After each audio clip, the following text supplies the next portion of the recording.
Good morning students. आज हम आपको आपका पसंद का चैप्टर नंबर 2 दादी माँ पढ़ाने जा रहे हैं। ओके, दादी माँ, इसमें दादी माँ हैं वो कैसे सबकी हेल्प करती हैं, अपने बेटे की हेल्प करती हैं, सुख दुख में सहायता करती हैं, अपने पड़ोसियों की भी दुख में जाकर सहायता करती हैं। तो हम इस पार्ट में आज विस्तार से अध्ययन करेंगे। चैप्टर का टाइटल है दादी माँ।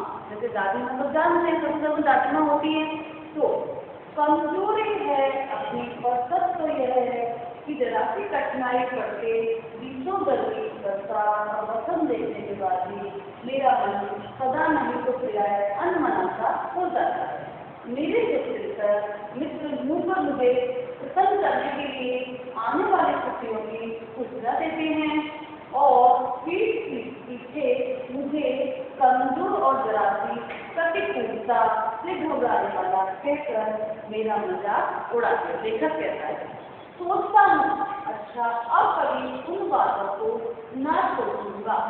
ठीक है, कहता है लेखक कि मेरे मित्र मेरे मजाक उड़ाते हैं, लेकिन मैं सोचता हूँ कि मैं ऐसी बातों को नहीं सोचूंगा। ठीक है, जाने दो। सोचने से होता है, वास्तव में सही बात है, हम सोचते हैं वो होता थोड़ी है, और जो होता है वो हम सोचते नहीं है। पर बरबर जबरदस्ती मेरी आंखों के सामने की शीत किरणों के समान स्वच्छ शीतल किसी की भीतरी छाया नाच उठती है। शीतल शांत और किसी की भीतरी छाया मेरी आंखों के आगे नाच उठती है। मुझे लगता है, लेखक कहता है, मुझे लगता है जैसे कुआर के दिन आ गए हैं। कुआर इस मंथ का हिंदी महीने का नाम है। आ गए हैं, मेरे गांव के चारों ओर पानी ही पानी किलोड़े ले रहा है। दूर के सिवान से बहकर आए हुए मोथा और साई की अधगली है। जो पानी में घासों के नाम बताए गए हैं इसमें मोथा और साई, अधगली यानी पानी में वो गल गई है। गेहूं बस की जड़ें तथा नाना प्रकार की बरसाती घासों के बीच सूरज की गर्मी में खोलते हुए पानी में चढ़कर एक विचित्र गंध छोड़ रही है। विचित्र प्रकार की गंध आ रही है, क्योंकि पानी में जब घास गल जाती है तो विचित्र प्रकार की गंध आ रही है। रास्तों में कीचड़ सूख गया है और गांव के लड़के किनारों पर झाग भरे जलाशयों में धमाके से देखते हैं। जो गांव में थोड़ा सा पानी भर जाता है तो गांव के बच्चों को पानी में तैरना, कूदना, नहाना बहुत अच्छा लगता है। तो ऐसे ही वहाँ पर बच्चे नहा रहे हैं, कूद रहे हैं। अपने अपने मौसम की अपनी अपनी बातें होती हैं। सभी प्रकार के मौसम का अलग अलग खान पान होता है, अलग अलग रहन सहन होता है, अलग अलग पसंद होती है। मौसम की अपनी अपनी बातें होती हैं। आकार में आम और जामुन ना मिले चिंता नहीं, अवैध में चूड़ा और गुड़ ना मिले दुख नहीं। चिवड़ा चावल के दाने होते हैं, गुंदे हुए तो चिवड़ा बोलते हैं। चैत के दिनों में लाई के साथ गुड़ की पट्टी ना मिले अफसोस नहीं, पर क्वार के दिनों में इस गंध पूर्ण झाग भरे जल में कूदना ना हो तो बड़ा बुरा मालूम होता है। मैं भीतर उड़क रहा था, मेरे बात उड़क रहा था। दो एक दिन जो कूद सका था, नहा धोकर बीमार हो गया। कहता है कि गाँव में तो पानी भर गया था, तो मैं उसमें एक दिन कूद कर नहा गया था, लेकिन उस पानी से मैं बीमार हो गया था। हल्की बीमारी मैंने क्यों मुझे अच्छी लगती है। थोड़ा ज्वर हो, सर में साधारण दर्द हो, खाने के दिन भर नींबू और साबुन। जब बीमार होते हैं कोई ज़्यादा ही सेवा की जाती है। ऐसे डालना, जब कोई बीमार होता था उसकी दिन भर उसके पास बैठी रहती थी, सिर में तेल लगाना, फिर दर्द की दवा देना और घर के घरेलू नुस्खे अपनाना उनका काम था। लेकिन इस बार ऐसी चीज नहीं थी।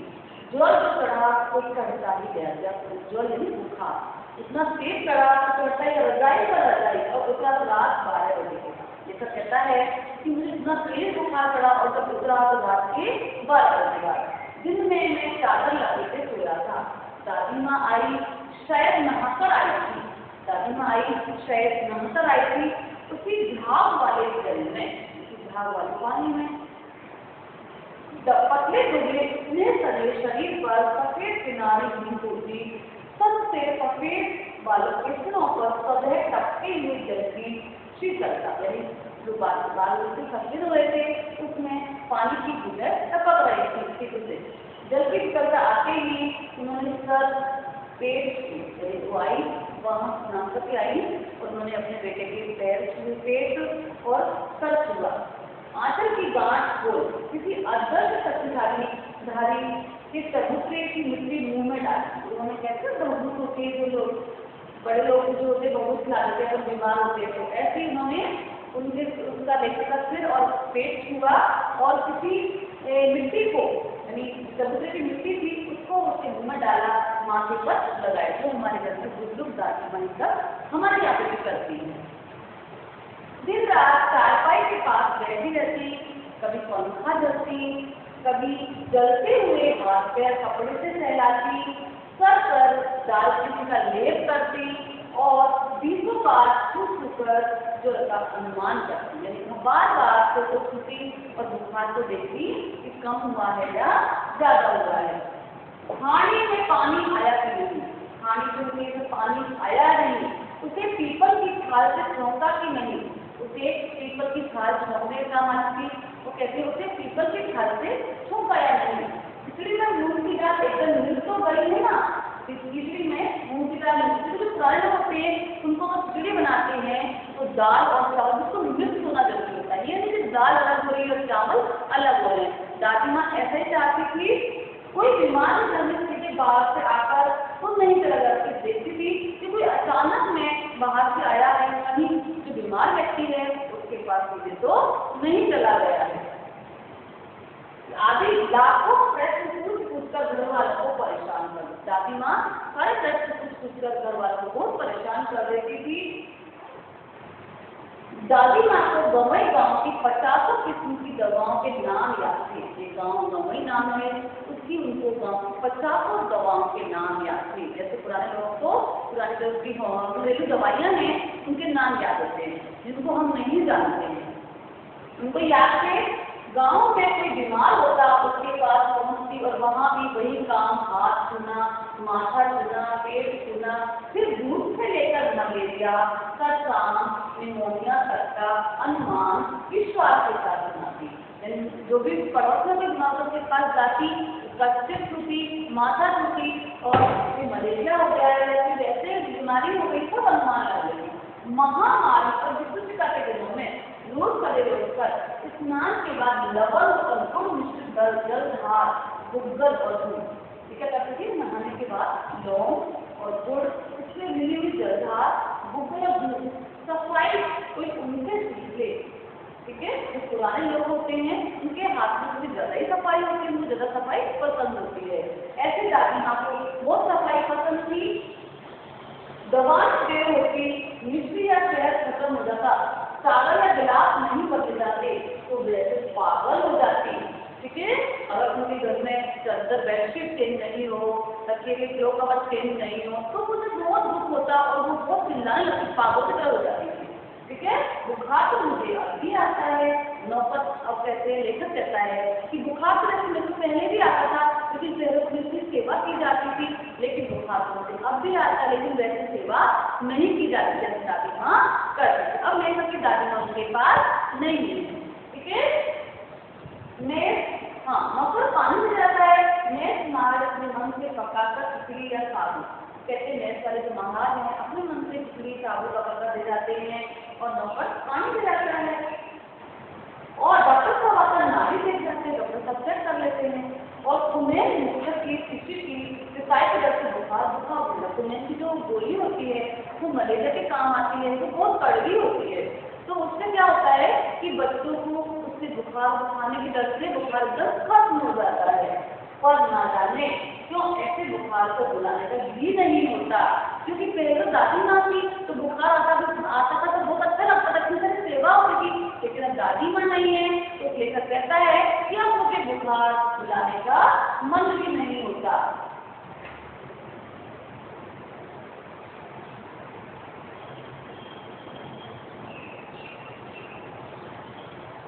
किशन भैया की शादी ठीक हुई, दादी माँ के उत्साह और आनंद का क्या कहना।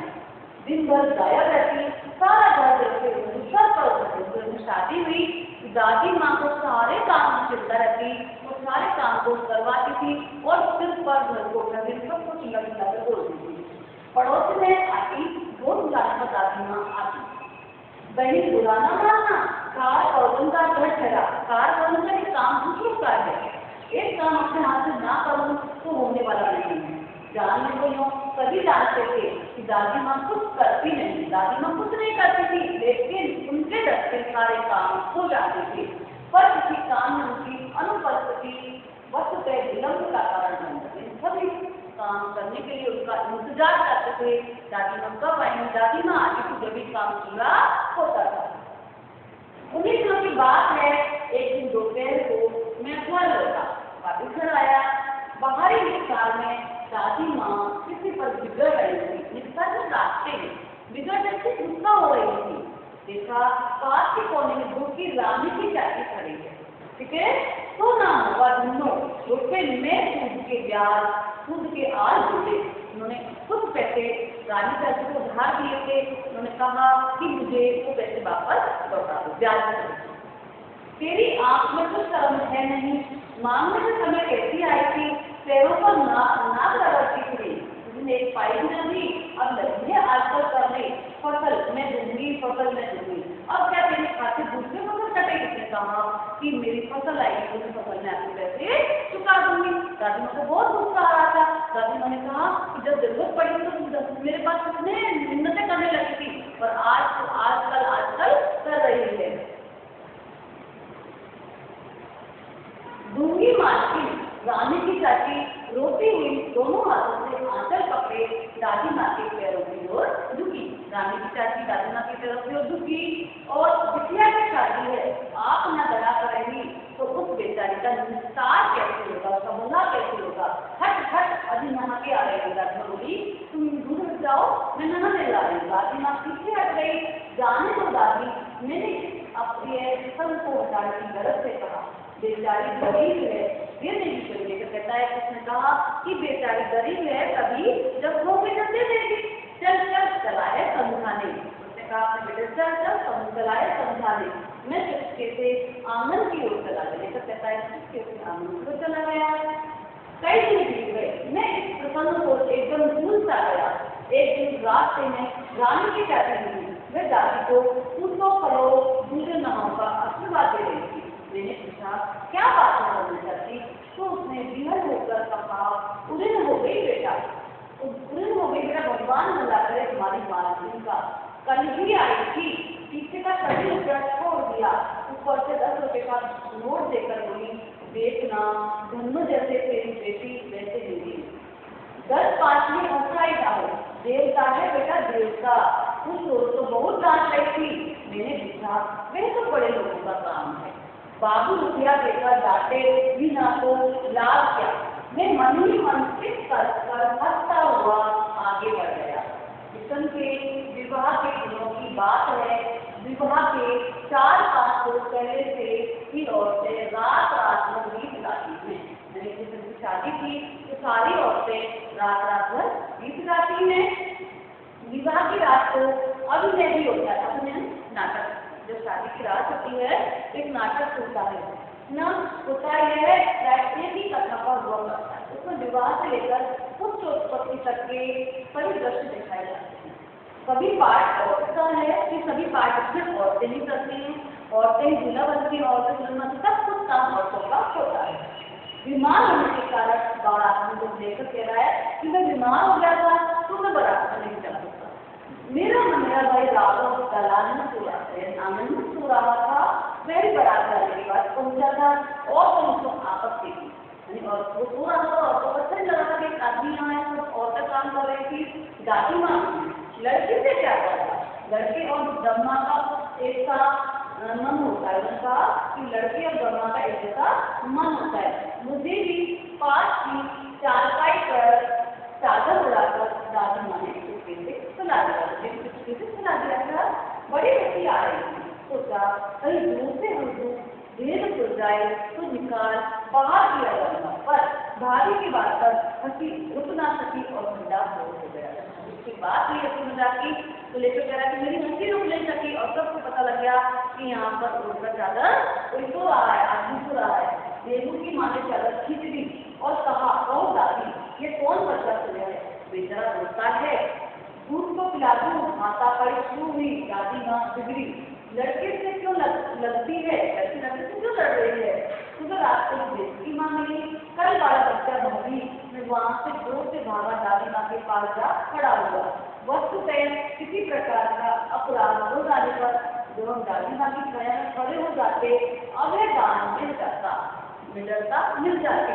स्नेह और ममता की मूर्ति दादी माँ की एक एक बात आज कैसी कैसी मालूम होती है। परिस्थितियों का वाक्य चक्र, पश्चिम वायु का चक्र, हवा का चक्र, जीवन को सूखे पत्ते जैसा कैसा नचाता है, तो दादी माँ खूब जानती। दादा की मृत्यु के बाद से बहुत उदास रहती। संसार में दो के व्यक्ति मालूम होता है, संसार को धोखे देने वाला है, कोई पर विश्वास नहीं किया जा सकता। दादा ने उन्हें स्वयं जो धोखा दिया था, वे सदा उन्हें आगे देखकर अपने पीछे जाने की झूठी बात कहा करते। दादा कहते थे कि पहले मैं जाऊंगा तो तुम जाओगे, लेकिन उन्होंने धोखा दे दिया और दादी माँ को छोड़ गए और खुद पहले चले गए। दादा की मृत्यु के बाद सुबह मुक्ति की तरह बढ़ने वाले मुंह में राम, बगल में चूड़ी वाले दोस्तों की सुख चिंताएं किसी और भी डावाडोल करती थी। दादी माँ की ये किसी और की डावाडोल हो गई। दादा के साथ में दादी माँ के मना करने वाले पिताजी ने जो अतुल संपत्ति देखी, अतुल मने बिना तुले हुए खर्च की, इस दादा के साथ दादी माँ के मना करने पिताजी कहते हैं बहुत सारी खर्च किया था, वह धरती को थी नहीं। दादी माँ अक्सर उदास रहा करती थी। माँ के दिन थे, कड़ाके का जाड़ा पड़ रहा था, पछुआ का सन्नाटा और पाले की शीत हड्डियों में घुसी पड़ती, पछुआए में हवाएं चलती थी, सन्नाटा। शाम को मैंने देखा दादी माँ गीली धोती पहने सोने वाले घर में एक संदूक पर दिया जलाए हाथ जोड़कर बैठी है। उनकी इतने कातर आंखों में मैंने आंसू कभी नहीं देखे थे।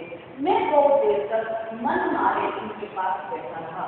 मैंने आंखें खोली, दादी माँ मैंने कहा, क्या है तू यहाँ क्यों बैठा है? दादी माँ, एक बात पूछो, बताओगी ना? मैंने उसकी इतने पूर्ण आंखों की ओर देखा।